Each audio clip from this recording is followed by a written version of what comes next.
Assalamualaikum warahmatullahi wabarakatuh. Kita bertemu lagi di dalam pembahasan lanjutan materi pada pembahasan sebelumnya.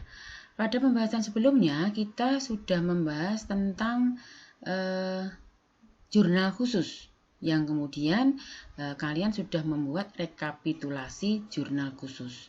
Nah, sekarang kita proses siklus berikutnya adalah membuat buku besar. Ya, atau dengan istilah posting, yaitu memindah bukukan dari jurnal ke buku besar. Nah, untuk buku besar ini tentunya di semester 1 kita sudah pernah membahas tentang posting dan buku besar perusahaan jasa. Ya, yang pada prinsipnya adalah hampir sama. Ya, jadi buku besar sebagai review ulang adalah kumpulan akun yang saling berhubungan dan merupakan satu kesatuan yang menggambarkan perubahan antara harta, utang, dan modal. Ya, kalau di perusahaan jasa ada pendapatan dan beban.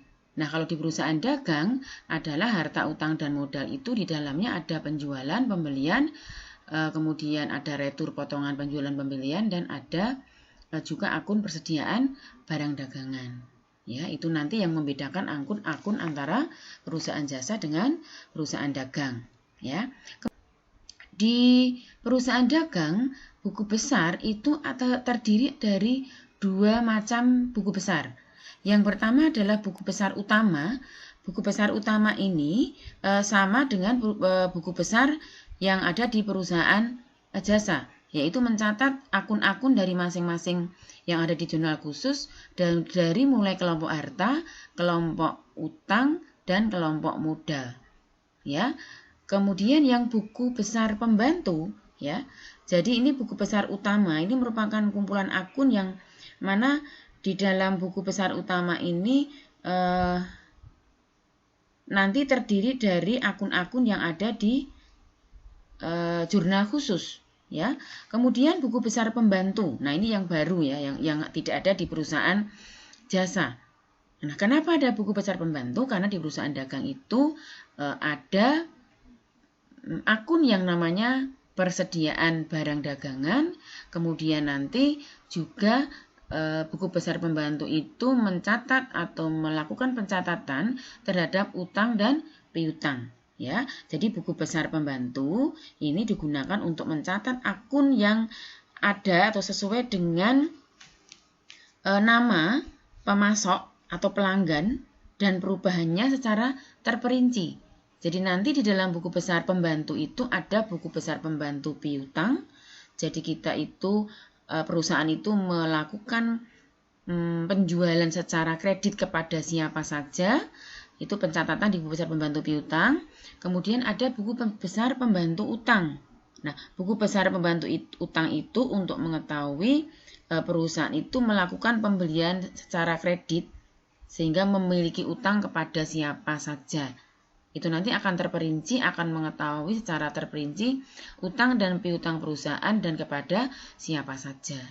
Nah, yang ketiga adalah buku besar pembantu persediaan barang dagangan. Jadi barang dagangan itu mempunyai buku besar yang digunakan untuk mengetahui berapa persediaan buku besar pada akhir periode tertentu, ya, sesuai dengan yang diperlukan. Ya, ini mengenai buku besar yang ada di perusahaan dagang. Saya lanjutkan. Nah, apakah fungsi dari buku besar utama? Yang pertama adalah untuk mencatat perubahan posisi keuangan. Jadi posisi keuangan antara harta, utang, modal, penjualan, pembelian, dan sebagainya itu bisa diketahui dari buku besar tersebut secara lebih terperinci dari masing-masing akun. Kemudian yang kedua, memberikan informasi keuangan apabila diperlukan secara efektif dan efisien. Kenapa? Karena masing-masing akun mempunyai buku tersendiri, sehingga bisa diketahui perubahannya setiap saat. Kemudian yang ketiga adalah merupakan sumber informasi penyusunan daftar sisa atau di dalam neraca saldo. Ya, karena siklus setelah membuat buku besar adalah menyusun ke dalam daftar sisa atau neraca saldo.